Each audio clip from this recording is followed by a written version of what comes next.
എന്തൊക്കെയാണ്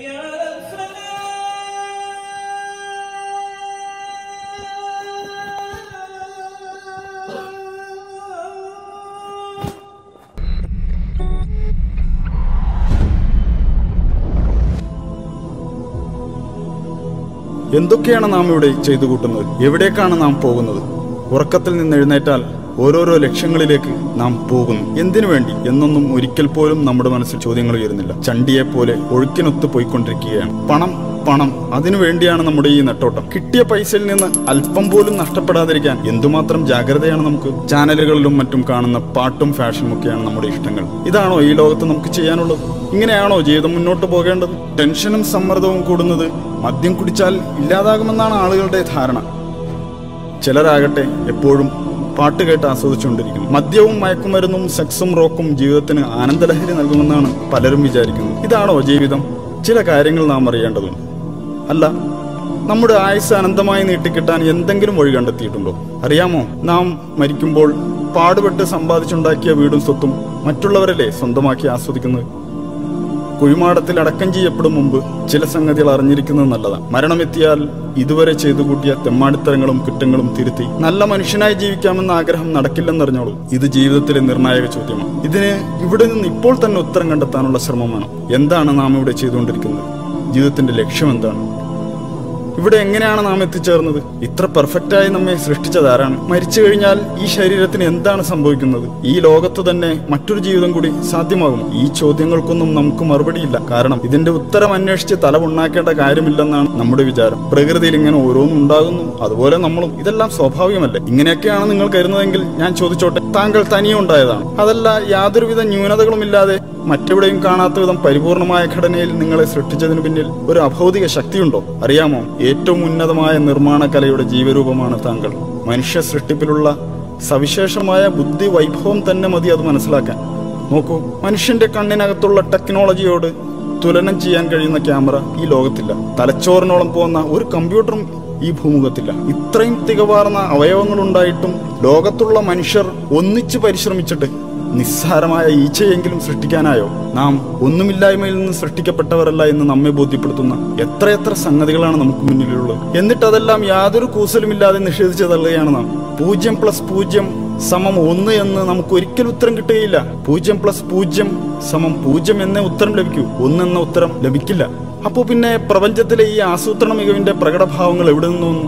എല്ലാ വസ്തുക്കൾക്കും അതിന്റെ ഒരു ഉത്ഭവസ്ഥാനമുണ്ട്. അതിന്റെ എല്ലാം പിന്നിൽ ഒരു ശില്പിയുണ്ട്. ഇപ്പോൾ താങ്കൾ കണ്ടുകൊണ്ടിരിക്കുന്ന ഈ വീഡിയോ പോലും ഒരാൾ യൂട്യൂബിൽ അപ്ലോഡ് ചെയ്തത് കൊണ്ടാണല്ലോ താങ്കൾ കാണുന്നത്. ഈ ലോകത്തിന്റെ ഉത്ഭവം മഹാവിസ്ഫോടനത്തിലൂടെയായിരുന്നുവെന്ന് താങ്കൾക്ക് വിശ്വസിക്കാം. എന്നാൽ ഈ മഹാവിസ്ഫോടനത്തിന് പിന്നിലെ കാരണക്കാരനായ ഒരു ശക്തിയുണ്ടെന്ന് ഞാൻ വിശ്വസിക്കുന്നു. അതാണ് അള്ളാഹു, എല്ലാറ്റിനെയും സൃഷ്ടിച്ചവൻ, എല്ലാ ജീവജാലങ്ങളുടെയും സ്രഷ്ടാവ്, ഏകൻ, എന്നെന്നും ജീവിക്കുന്നവൻ, എല്ലാറ്റിനും കഴിവുള്ളവൻ, അജയ്യൻ. താൻ സൃഷ്ടിച്ച ഏതെങ്കിലും വസ്തുക്കളെപ്പോലെയോ ജീവികളെപ്പോലെയോ അല്ല അവൻ. അവന്റെ രൂപത്തെയോ ഭാവത്തെയോ നമുക്ക് സങ്കല്പിക്കാനേ കഴിയില്ല. അല്ല, അവൻ ഒരു മനുഷ്യനെ പോലെയുമല്ല, അവനൊരു പങ്കാളിയുമില്ല. അവൻ ഏകനാണ്. അവൻ നമ്മെ ഇങ്ങോട്ട് കയറൂരി വിട്ടിരിക്കുകയല്ല. ഏതൊരു നിർമ്മാതാവിനെയും പോലെ അവനും തന്നെക്കുറിച്ച് പഠിക്കാൻ ഒരു പാഠപുസ്തകം, അതായത് ഒരു യൂസർ മാനുവൽ നമുക്ക് നൽകിയിട്ടുണ്ട്. ഇസ്ലാമാണത്, ഖുർആനും സുന്നത്തുമാണത്. അത് ആഹ്വാനം ചെയ്യുന്ന സന്ദേശം ഇതാണ്: ദൈവം ഏകനാണ്, അവൻ അള്ളാഹു ആകുന്നു ഏകൻ. അവന് ആരുടെയും ആശ്രയം വേണ്ട. പ്രപഞ്ചത്തിലെല്ലാം അവനെ ആശ്രയിക്കുന്നു. അവന് മക്കളൊന്നുമില്ല, അവൻ ആരുടെയും സന്താനവുമല്ല. ഒട്ടും തന്നെ വൈരുദ്ധ്യങ്ങളില്ലാത്ത ഒരു ഗ്രന്ഥം, ശാസ്ത്രത്തിലും ചരിത്രത്തിലുമുള്ള വിസ്മയങ്ങളെ നമുക്കറിയിച്ചു തന്ന ഗ്രന്ഥം. ഓർക്കണം, 1400 വർഷങ്ങൾക്ക് മുമ്പ് അതൊക്കെ നമുക്ക് വെളിപ്പെടുത്തിയതാണ്. മനുഷ്യഭ്രൂണത്തെക്കുറിച്ച് കൃത്യമായ വിവരണം നൽകിയിട്ടുണ്ടതിൽ. ആ വിവരങ്ങളൊന്നും അന്നത്തെ ശാസ്ത്രലോകത്തിന് കണ്ടെത്താൻ കഴിയാത്തതായിരുന്നു. The descriptions of the human embryo in the Quran cannot be based on scientific knowledge in the 7th century. ഭൂമിയിൽ പർവ്വതങ്ങൾ ആണികൾ പോലെ ഉറപ്പിച്ചു നിർത്തിയിരിക്കുകയാണെന്ന് അത് വെളിപ്പെടുത്തുന്നു. 2 സമുദ്രങ്ങളെ കൂട്ടിച്ചേർത്തതും അവൻ തന്നെയാകുന്നു. ഒന്ന് രുചികരമായ തെളിനീർ, മറ്റേത് ചവർപ്പാർന്ന ഉപ്പുനീരും. രണ്ടിനുമിടയിൽ ഒരു മറയുണ്ട്. അവ കൂടിക്കലരുന്നത് വിലക്കുന്ന ഒരു തടസ്സം. രാപ്പകലുകൾ ഉണ്ടാക്കിയതും സൂര്യചന്ദ്രാദികളെ സൃഷ്ടിച്ചതും അള്ളാഹു മാത്രമാകുന്നു. ഒക്കെയും ഓരോ ഭ്രമണപഥങ്ങളിൽ നീന്തിക്കൊണ്ടിരിക്കുകയാകുന്നു. ആകാശത്തെ നാം നമ്മുടെ ശക്തിയാൽ സൃഷ്ടിച്ചു. നാം അതിനെ വികസിപ്പിച്ചുകൊണ്ടിരിക്കുകയാണ്. പ്രപഞ്ചം അതിദ്രുതം വികസിച്ചുകൊണ്ടിരിക്കുകയാണെന്ന് ഇപ്പോഴിതാ ശാസ്ത്രജ്ഞർ കണ്ടെത്തി കഴിഞ്ഞിരിക്കുന്നു. അള്ളാഹു എല്ലാ ജീവജാലങ്ങളെയും വെള്ളത്തിൽ നിന്ന് സൃഷ്ടിച്ചു.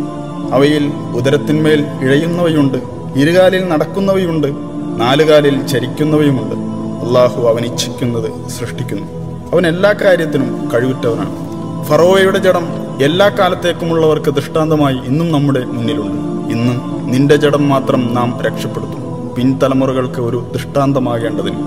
റോമക്കാർ അടുത്ത ഭൂപ്രദേശത്ത് പരാജിതരായിരിക്കുന്നു. റോമക്കാർ പരാജിതരായ സ്ഥലം കണ്ടുപിടിക്കപ്പെട്ടിരിക്കുന്നു. റോമയേക്കാൾ താഴ്ന്ന പ്രദേശമായ ചാവുകടലിന്റെ ഭാഗത്തായിരുന്നു അവർ പരാജയപ്പെട്ട യുദ്ധം നടന്നത്. തെറിക്കുന്ന ഒരു ദ്രാവകത്തിൽ നിന്നാണ് മനുഷ്യൻ സൃഷ്ടിക്കപ്പെട്ടിട്ടുള്ളത്. അത് അവന്റെ നട്ടെല്ലിനും വാരിയെല്ലുകൾക്കും ഇടയിൽ നിന്ന് ഉത്ഭവിക്കുന്നു. 1400 വർഷങ്ങൾക്ക് മുമ്പ് ഇറക്കപ്പെട്ടതുപോലെ തന്നെയാണ് ഈ വാക്കുകൾ ഇപ്പോഴും. ഒരു മാറ്റവും വന്നിട്ടില്ല. നിങ്ങൾ പറയൂ, ഇതെല്ലാം പ്രവാചകൻ മുഹമ്മദ് എങ്ങനെ അറിഞ്ഞു? 1400 വർഷങ്ങൾക്ക് മുമ്പ് ഇതെല്ലാം എങ്ങനെയാണ് ആ മനുഷ്യൻ അറിഞ്ഞത്? എഴുത്തും വായനയും അറിയാത്ത മനുഷ്യനായിരുന്നല്ലോ മുഹമ്മദ്. എന്നാൽ അദ്ദേഹത്തിന്റെ അടുക്കൽ ദൈവത്തിങ്കിൽ നിന്നുള്ള മാലാഖ സത്യസന്ദേശവും കൊണ്ട് ചെന്നിരുന്നു. ഇതൊക്കെ പക്ഷേ അധികം ആളുകളും തള്ളിക്കളയുകയാണ്. ഞാനൊന്ന് ചോദിക്കട്ടെ, എങ്കിൽ അതിനേക്കാൾ നല്ലൊരു വെളിപാട് പകരം കൊണ്ടുവരാമോ? പക്ഷെ അത് താങ്കൾക്കൊരിക്കലും കഴിയില്ല. നിങ്ങൾ അള്ളാഹുവിനെ അവന്റെ ദൂതനെയും പരിഹസിക്കുകയും നിഷേധിക്കുകയും ചെയ്യുകയാണോ? മുഹമ്മദിന് എഴുത്തും വായനയും അറിയില്ലല്ലോ, പിന്നെ എങ്ങനെയാണ് ആ മനുഷ്യന് ഒരു ദീൻ തന്നെ സ്ഥാപിക്കാൻ കഴിയുക എന്നാണ് അവർ ചോദിക്കുന്നത്. മുൻകാല വേദഗ്രന്ഥങ്ങളെയും ദിവ്യ വെളിപാടുകളെയും നിങ്ങൾ അവഗണിക്കുന്നു. പിന്നെ ഈ ലോകത്ത് നാം നമ്മുടെ ഇഷ്ടത്തിനൊത്ത് ജീവിക്കുക, നമ്മുടെ വികാരങ്ങൾ പൂർത്തീകരിക്കുക, ഇത് തന്നെ ജീവിതം. ഇവിടെ തന്നെ ജീവിച്ച് ഇവിടെ തന്നെ മരിക്കും. കുഴിമാടത്തിൽ എല്ലൊക്കെ നുരുമ്പി ദ്രവിച്ച് മണ്ണായ ശേഷം രണ്ടാമതും ജീവിക്കുമെന്നോ? എന്തൊക്കെ വിഡ്ഢിത്തമാണ് ഈ പറയുന്നത്? കാണുന്ന ഈ ഒരു ജീവിതം മാത്രമേ ഉള്ളൂ. എന്നാൽ താങ്കൾ ഓർക്കണം, കടുത്ത വേനലിൽ കരിഞ്ഞുണങ്ങുന്ന ചെടികൾ തൊട്ടടുത്ത മഴയോടെ രണ്ടാമതും ജന്മം കൊള്ളുന്നില്ലേ? അള്ളാഹു ഇക്കാര്യം ഉറപ്പിച്ചു പറയുന്നുണ്ട്. അവൻ നമ്മോടും ഇത് തന്നെയാണ് ചെയ്യാൻ പോകുന്നത്. മരിച്ചു മണ്ണായ ശേഷം വീണ്ടും നമ്മിൽ ആത്മാവിനെ സന്നിവേശിപ്പിക്കും. നിങ്ങൾ അള്ളാഹുവിനെ നിഷേധിക്കുന്നത് എങ്ങനെ? നിർജീവരായിരുന്ന നിങ്ങൾക്കവൻ ജീവൻ തന്നു. പിന്നീട് അവൻ തന്നെ നിങ്ങളെ മരിപ്പിക്കുകയും പിന്നെയും ജീവിപ്പിക്കുകയും ചെയ്യുന്നു. അനന്തരം അവങ്കലേക്കു തന്നെ നിങ്ങൾ തിരിച്ചയക്കപ്പെടുന്നതുമാവുന്നു. നാം ആകട്ടെ അവന്റെ വിരൽക്കൊടികൾ വരെ കൃത്യമായി നിർമ്മിക്കാൻ കഴിവുള്ളവനല്ലോ. നമ്മെ തൊട്ടടുത്തിരുന്ന് നിരീക്ഷിച്ചു കൊണ്ടിരിക്കുന്നവനാണ് അള്ളാഹു. തീർച്ചയായും നാം പരീക്ഷിക്കപ്പെടും. അല്ല, നാം പരീക്ഷണത്തിൽ അകപ്പെട്ടിരിക്കുകയല്ലേ? നമ്മുടെ ധനവും ആരോഗ്യവും ശരീരവും എല്ലാം അള്ളാഹുവിന്റെ അനുഗ്രഹമാണ്. നാം പിന്നീട് പുനർജീവിപ്പിക്കപ്പെടുമെന്നാണ് ഇതെല്ലാം സൂചിപ്പിക്കുന്നത്. നാം ഈ ലോകത്ത് ചെയ്തു കൂട്ടിയ എല്ലാ പ്രവൃത്തികളും ഒന്നൊന്നായി അള്ളാഹുവിന്റെ മുമ്പിൽ വിചാരണയ്ക്ക് വിധേയമാകും. നാളെ അള്ളാഹുവിന്റെ കോടതിയിൽ നമ്മുടെ കർമ്മപുസ്തകങ്ങൾ വായിക്കാൻ നമ്മോട് പറയും.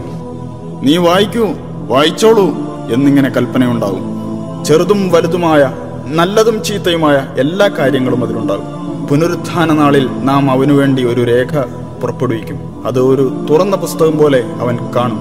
വായിക്കൂ നിന്റെ ഈ കർമ്മരേഖ. ഇന്നു നിന്റെ കണക്ക് നോക്കുന്നതിന് നീ തന്നെ മതി. നമ്മളൊന്നും രണ്ടാമത് പുനർജീവിപ്പിക്കപ്പെടില്ലെന്നേ എന്ന് പറഞ്ഞവർ ഇന്ന് തന്നോട് സംസാരിക്കേണ്ടെന്ന് അള്ളാഹു പറയും. എന്നെ അറിയാനും പഠിക്കാനുമായി ഒരായുഷ്കാലം മുഴുവൻ നിനക്ക് ഞാൻ തന്നതല്ലേ?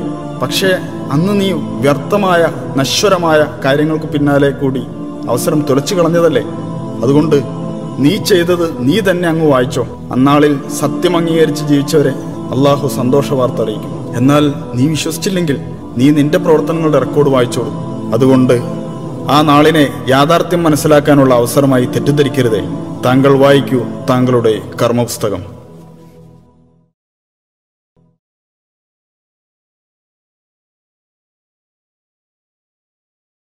These are some of the popular videos. Please like and subscribe for more videos.